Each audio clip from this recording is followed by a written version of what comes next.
Hi student, I am Shivam. तो आज हम स्टार्ट करने जा रहे हैं +1 क्लास फिजिक्स, जिसमें हम सबसे पहले देखेंगे जो आपका यूनिट फर्स्ट है उसमें 2 चैप्टर हैं, फिजिकल वर्ड एंड मेजरमेंट आपका यूनिट है। और उसमें जो फर्स्ट चैप्टर है वो है फिजिकल वर्ड। तो हम इसमें देखेंगे तो इसमें देखो, सबसे पहले तो हम ये जानेंगे कि फिजिक्स होती क्या है। जैसा आप लोगों को पता है, छोटी क्लास से आप पढ़ते आ रहे हैं कि सब साइंस होता है। साइंस की 3 ब्रांचेज होती हैं mainly, physics, chemistry and biology. तो उसी में एक ब्रांच है फिजिक्स। तो अब हम +1 में फिजिक्स अलग सब्जेक्ट है एक। तो अब सबसे पहले तो हम ये देखेंगे कि फिजिक्स होता क्या है। तो अगर आप इसकी सिंपल सी अगर डेफिनेशन देखें तो बुक्स में आपको डेफिनेशन मिल जाएगी या कहीं पे भी डेफिनेशन मिल जाएगी कि physics is a branch of science that deals with nature and natural physical phenomena. कि जो फिजिक्स है आपका वो साइंस की एक ब्रांच है आपके पास, जो डील करती है नेचर के साथ। जो हमारा नेचर है, यूनिवर्स है, इसके साथ डील करती है। और इसमें होने वाले जितने भी फिनोमिना हैं, लेकिन कौन से फिनोमिना? Physical phenomena. यहाँ ध्यान देने वाली बात है, हम सिर्फ फिजिकल फिनोमिना की बात करेंगे, केमिकल फिनोमिना की बात नहीं करेंगे, क्योंकि केमिकल फिनोमिना को स्टडी करते हैं हम केमिस्ट्री में। तो जो भी हमारे पास नेचर में जो भी फिजिकल फिनोमिना होंगे उनको हम फिजिक्स में स्टडी करेंगे। ये तो होगी इसकी सिंपल सी डेफिनेशन। अगर डेफिनेशन को हम छोड़ते हैं तो ये जो फिजिक्स है एक बहुत बड़ी ब्रांच है। इसमें बहुत कुछ आता है। जैसे मान लो एग्जांपल लेते हैं हम, जैसे मान लो हमारे यूनिवर्स में कुछ भी हो रहा है। जैसे कॉमन सा एग्जांपल ले रहे हैं, डे नाइट कि आपको पता है 1 डे में 24 आवर होते हैं, उसमें कुछ आवर डे होता है और कुछ आवर नाइट होती है। तो ये क्यों होता है ऐसा, या इसकी वजह क्या है? या जैसे आप देखते हैं कि अलग अलग सीज़न में इनकी टाइमिंग घटती और बढ़ती रहती है। कभी आपका दिन छोटा हो जाता है, कभी रात बड़ी हो जाती है, कभी उल्टा हो जाता है। तो इसकी वजह क्या है? तो ये जो सारे फिनोमिना हैं जो नेचर में हो रहे हैं, इनको हम एक्सप्लेन करेंगे फिजिक्स की हेल्प से। फिजिक्स आप में इसमें सबसे पहले तो बताएगा कि क्यों हो रहे हैं, उसके बाद बताएगा कैसे हो रहे हैं। तो ये सारी की सारी चीज़ें। अब इसके साथ ही और भी बहुत सारे एग्जाम्पल हैं हमारे पास। जैसे मान लो एक एग्जाम्पल है, कॉमन सा एग्जाम्पल है, अगर आप लें एक पानी की ड्रॉप लें, उसको टेबल पे गिरा दें, तो आप देखेंगे वहाँ पे कौन सी शेप में आपकी वाटर ड्रॉप गिरेगी। तो जब आप उसको नोट करेंगे तो आप देखेंगे कि जो वाटर ड्रॉप है वो एक स्फेरिकल शेप में दिखेगी आपको। कहीं पे भी देखना, वाटर ड्रॉप हमेशा स्फेरिकल शेप में होती है। तो क्यों, उसका क्या रीज़न है, ऐसा क्यों हो रहा है, ये सारी चीज़ें भी फिजिक्स ही एक्सप्लेन करेगा। इसके साथ और भी ऐसी बहुत सारी चीज़ें हैं, बहुत बड़ी ब्रांच है, इस पर हम इन सारी की सारी चीज़ों के बारे में स्टडी करेंगे। और जैसे मान लो हमारे पास मास होता है किसी भी ऑब्जेक्ट का, तो उस मास में इसकी रेंज भी बहुत बड़ी है। जैसे मास की अगर हम बात करें तो इसकी रेंज का मतलब है छोटी से छोटी वैल्यू, जो ग्राम से भी बिल्कुल छोटी होगी, उसके साथ भी हम डील करेंगे। और बड़ी से बड़ी वैल्यू, बहुत बड़ी वैल्यू, जैसे मान लो इस पूरे यूनिवर्स का मास या अर्थ का मास, इसके बारे में भी हम फिजिक्स में ही बात करेंगे। उसी तरह से लेंथ होती है हमारे पास। तो जैसे हम सिंपल लेंथ, हम जैसे डेली लाइफ में लेंथ मेज़र करते हैं, जैसे फीट में मेज़र कर ली, मीटर में मेज़र कर ली, या आपके जो डिस्टेंसेस हैं उनको किलोमीटर में मेज़र करते हैं। तो डिस्टेंस भी छोटे से लेके बड़े से बड़े डिस्टेंस को हम मेज़र करेंगे फिजिक्स में। छोटे से छोटा, जैसे हम नॉर्मल जो स्केल होती है हमारे पास, उसमें मिलीमीटर से लेके वाली स्केल होती है, तो मतलब मिलीमीटर ही उसकी हेल्प से हम मेज़र कर सकते हैं। लेकिन इसमें हम मिलीमीटर के भी 100 पार्ट्स को मेज़र करेंगे, या उससे छोटी से छोटी लेंथ को भी हम इसमें मेज़र करेंगे, और बड़ी से बड़ी लेंथ को। जैसे example, distance between earth and sun, तो कितना बड़ा डिस्टेंस है, इसको भी हम इसमें मेज़र करेंगे। तो ये हो गया थोड़ा फिजिक्स के बारे में। अब आगे देखते हैं हम फिजिक्स का रिलेशन साइंस की अनदर ब्रांचेस के साथ। अच्छा, अदर ब्रांचेस ऑफ साइंस के साथ रिलेशन देखने से पहले हम फिजिक्स की ब्रांचेस देख लेते हैं कि फिजिक्स में भी आगे फर्दर ब्रांचेस हैं, और कौन कौन सी ब्रांचेस है और किन किन ब्रांचेस के बारे में हम पढ़ेंगे। या हम सिंपल बोलें कि कौन से फिनोमिना किस ब्रांच के अंडर आते हैं, तो हम थोड़ा सा देख लेते हैं। तो फिजिक्स की जो मेन ब्रांचेज हैं उसमें नंबर 1 पे हमारे पास मैकेनिक्स। जैसे साइंस की ब्रांच है फिजिक्स, वैसे ही फिजिक्स की आगे को फर्दर ब्रांच है मैकेनिक्स। तो मैकेनिक्स में डील करते हैं motion of object. Motion of object, लेकिन स्पीड क्या है यहाँ पे? At low speed. Low speed means जैसे गाड़ियाँ चल रही है हमारी, या हम लोग खुद चल रहे हैं, ये वाला मोशन हम स्टडी करेंगे मैकेनिक्स में। और हाई स्पीड मोशन हो गया आपका, जैसे स्पीड ऑफ लाइट है या कोई स्पीड ऑफ लाइट के नियर बाई कोई ऑब्जेक्ट चल रहा है, तो उसको हम इसमें स्टडी नहीं करेंगे। इसमें मोशन ऑफ ऑब्जेक्ट जो लो स्पीड पे स्टडी आपके मोशन कर रहे हैं उनको स्टडी करेंगे। और साथ में मैक्रोस्कोपिक वर्ल्ड में, मैक्रोस्कोपिक वर्ल्ड क्या होता है, जिसको हम अपनी मतलब नेक्ड आई से ऑब्जर्व कर सकते हैं। जैसे गाड़ियाँ चल रही है उनको देख सकते हैं हम, इस तरह का मोशन, इसको हम स्टडी करेंगे। अब दूसरा होता है माइक्रोस्कोपिक वर्ल्ड, जिसमें आपका इलेक्ट्रॉन का मोशन वगैरह आता है जो हम नेक्ड आई से ऑब्जर्व नहीं कर सकते हैं, तो उसको इस ब्रांच में स्टडी नहीं करेंगे। तो ये होगी आपकी फर्स्ट ब्रांच मैकेनिक्स। सेकंड होती है थर्मोडायनेमिक्स।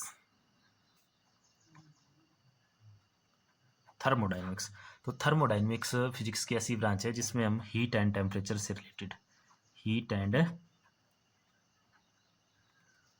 एंड टेम्परेचर से रिलेटेड जो टॉपिक रहेंगे आपके वो थर्मोडायनेमिक्स में स्टडी किए जाएंगे। उसके बाद नेक्स्ट होगी साउंड। तो साउंड तो पता ही है आपको कि how sound produced and how it travelled, ये सारी चीज़ें पढ़ेंगे आप साउंड में। उसके बाद जो नेक्स्ट ब्रांच है हमारे पास वो है लाइट और ऑप्टिक्स। तो लाइट और ऑप्टिक्स में आप देखेंगे कि जो लाइट हमारे पास आ रही है, मेनली सन से लाइट हमारे पास आ रही है, वो किस तरह से हमारे पास आती है, क्या उसकी स्पीड रहती है, और कौन कौन से ऑब्जेक्ट में लाइट पास कर सकती है, किन किन जगह पे वो ट्रेवल कर सकती है, ये सारी की सारी चीज़ें देखी जाएगी लाइट एंड ऑप्टिक्स ब्रांच में। एंड उसके बाद है रिलेटिविटी है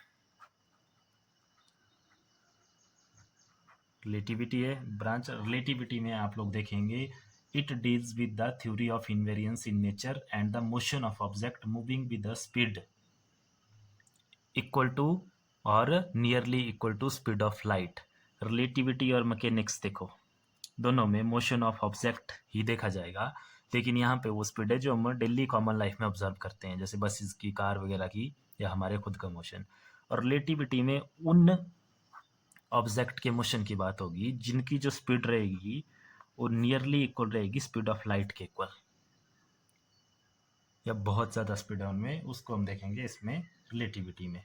एंड देन नेक्स्ट ब्रांच है आप लोगों के पास न्यूक्लियर फिजिक्स।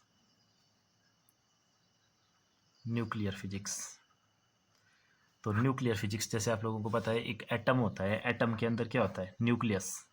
तो उस न्यूक्लियस के बारे में स्टडी करेंगे हम न्यूक्लियर फिजिक्स में। न्यूक्लियर रिएक्शन देखेंगे उसमें, या देखेंगे हम कि कैसे एक एटम का न्यूक्लियस किन किन चीज़ों से मिलके बना होता है और वो कैसे टूटता है, और जब वो टूटता है तो क्या क्या उसमें तो होता है। तो वो सारा सारा देखेंगे हम न्यूक्लियर फिजिक्स में। एंड देन उसके बाद है एक ब्रांच पार्टिकल फिजिक्स।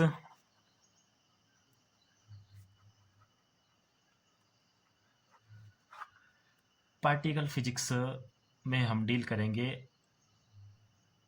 पार्टिकल के साथ। जैसे मान लो कोई भी एटम है, सिंपल एटम की बात अगर हम करें कि एटम भी जो है आगे फर्दर किन किन पार्टिकल से मिलके बना हुआ है,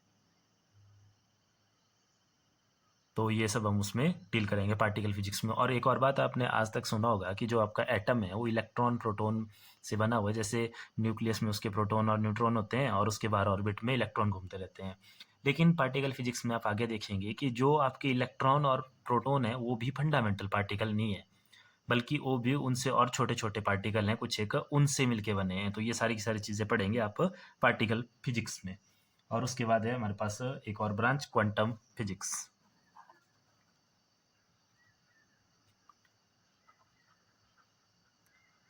तो क्वांटम फिजिक्स में आप डील करेंगे mechanical behaviour of particle of microscopic world. Microscopic जो छोटे पार्टिकल हैं, जैसे फॉर एग्जांपल इलेक्ट्रॉन का मोशन हो गया, उसकी प्रॉपर्टीज़ होगी, उनको आप सब चीज़ों को स्टडी करेंगे क्वांटम फिजिक्स में।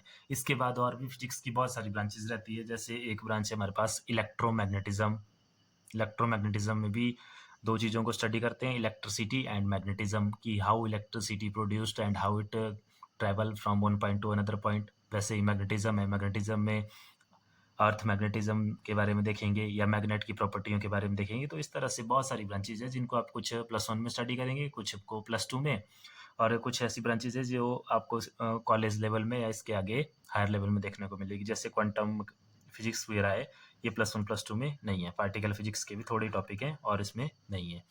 तो ये सारी की सारी ब्रांचेज हैं और एक दूसरे से रिलेटेड है। इनमें से कुछ ऐसी ब्रांचेज है जिनको आप केमिस्ट्री में भी पढ़ेंगे। तो अब हम देखते हैं इसमें आगे इन 1 बाय 1 जो भी ब्रांच हमारे पास आएगी उसमें हम डिटेल में पढ़ते चलेंगे। अब नेक्स्ट देखेंगे हम फिजिक्स का relation another branches of science के साथ। लेकिन उससे पहले मैं आप लोगों को बता दूं कि ये जो भी हम पढ़ रहे हैं, जैसे इसमें लिखा है जो डेफिनेशन वगैरह है, अगर आप इनको नोट करना चाहें तो नोट भी कर सकते हैं। अगर नोट नहीं करनी है तो कोई बात नहीं, मैं इसका जो PDF बना के लिंक डिस्क्रिप्शन में, वीडियो के डिस्क्रिप्शन में डाल दूंगा। वहाँ से आप इसके नोट्स PDF फॉर्म में डाउनलोड कर सकते हैं और उनको नोट कर सकते हैं। तो चलो आगे देखते हैं। अब नेक्स्ट है physics in relation to other branches of science. तो सबसे पहले फिजिक्स का रिलेशन देखेंगे मैथमेटिक्स के साथ। तो जैसे फिजिक्स में बात करेंगे हम लॉज की और थ्योरी की, लेकिन जो उसमें कैलकुलेशन का पार्ट्स रहेगा वो कैलकुलेशन कहाँ से आएगी, दैट इज़ मैथमेटिक्स। तो हम लोग बिल्कुल सिंपल बोल सकते हैं कि जो फिजिक्स है आपका वो बिना मैथ्स के पॉसिबल ही नहीं है। तो मैथमेटिक्स बहुत ज़रूरी है फिजिक्स के लिए। और उसी तरह अगर हम बात करें मैथमेटिक्स की, तो मैथमेटिक्स में भी बहुत सारी ऐसी थ्योरीज़ हैं, ऐसे फार्मूलाज हैं जो फिजिक्स की देन है, जो फिजिक्स ने ड्राइव किए हैं, उनको मैथमेटिक्स में हम डायरेक्ट अप्लाई करते हैं। तो ये दोनों ही ब्रांचेज फिजिक्स और मैथमेटिक्स एक दूसरे के बिना अधूरे हैं, हम सिंपल बोल सकते हैं। जितना ज़रूरी मैथ्स के लिए फिजिक्स है उतना ही ज़रूरी फिजिक्स के लिए मैथ्स है। वैसे भी एक सिंपल सी प्रोवर्ब है इसके लिए, या सिंपल सी बात बोलते हैं, सारे साइंटिस्ट भी इस बात को मानते हैं कि physics is king while mathematics is queen. तो ये दोनों साइंस के ऐसे ब्रांचेज हैं जो एक दूसरे के बिना बिल्कुल अधूरी है। क्लियर है? तो ये हो गया इसका रिलेशन मैथमेटिक्स के साथ।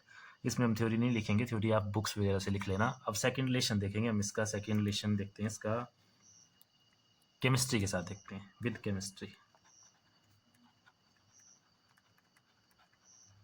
विद केमिस्ट्री, तो अब जैसे केमिस्ट्री में आप लोग स्टडी करते हैं नेचर ऑफ एटम या एटम का स्ट्रक्चर, ये सारी की सारी चीज़ें उसमें स्टडी की जाती है। तो जैसे मान लो अगर उसका एटम का स्ट्रक्चर आप with the help of X-rays study कर रहे हैं, या उसके एक्सरे स्ट्रक्चर या कोई और एपरेटस है उनको यूज़ कर रहे हैं उसमें, तो वो सारे के सारे एपरेटस किसने दिए हैं? फिजिक्स ने। तो हो गया इसका रिलेशन केमिस्ट्री के साथ, कि बहुत सारी ऐसी चीज़ें हैं जिनको आप केमिस्ट्री में यूज़ करते हैं, बिना फिजिक्स के वो पॉसिबल ही नहीं थी। उसी तरह से थर्ड रिलेशन हो गया बायोलॉजी के साथ। तो बायोलॉजी के साथ, अब बायोलॉजी में सिंपल मान लो, जैसे मान लो हम लोगों ने क्या करना है, जैसे बोन में फ्रैक्चर वगैरह होता है या कोई भी और दिक्कत है, तो उसमें एक्सरेज यूज़ होता है। सबसे पहले तो एक्सरे मशीन से उसको डिटेक्ट करने के लिए, उस फ्रैक्चर को डिटेक्ट करने के लिए एक्सरे यूज़ होता है। तो एक्सरे मशीन फिजिक्स की वजह से इन्वेंट हुई है। उसके बाद नेक्स्ट हम इसमें देखेंगे और भी बहुत सारी मशीनें ऐसे, जैसे MRI मशीन है आप लोगों के पास, तो ये सारी की सारी देन किसकी है? फिजिक्स की देन है। और भी जैसे बहुत सारी फील्ड हैं इसमें इसमें जिसमें आपका फिजिक्स यूज़ होता है। जैसे ये तो हो गया बायोलॉजी में, X-ray, MRI, CT scan, ultrasound, ये सारी की सारी मशीनें फिजिक्स की देन है। तो ये हो गया इसका रिलेशन बायोलॉजी के साथ। अब इसका रिलेशन देखेंगे हम नेक्स्ट जियोलॉजी के साथ। जियोलॉजी, अब सबसे पहले बात आती है जियोलॉजी की होती है। तो जियोलॉजी होती है स्टडी ऑफ अर्थ। इसमें अर्थ क्रस्ट के बारे में, कि अर्थ के नीचे क्रस्ट किससे मिलके बनी हुई है, तो ये सारी की सारी चीज़ें होती है अर्थ से रिलेटेड स्टडी जियोलॉजी में। तो जियोलॉजी में भी हम ऐसे बहुत सारे अपरेटस हैं, जैसे कोई भी ऐसे अपरेटस जिसकी हेल्प से हम ज़मीन के अंदर देख सकें, या और भी ऐसे बहुत सारी मशीनें हैं जो फिजिक्स की देन है, तो वहाँ से भी इसमें हम जियोलॉजी में यूज़ करते हैं। उसके बाद हो गया इसका रिलेशन आपका, बहुत सारी ऐसी ब्रांचेज हैं जिनके साथ इसका रिलेशन है। जैसे एस्ट्रोनॉमी होगी, तो एस्ट्रोनॉमी में आप देखते हैं कि उसमें जैसे वो सिंपल बोलते हैं प्लेनेट की प्लेनेटरी मोशन उसमें स्टडी होता है।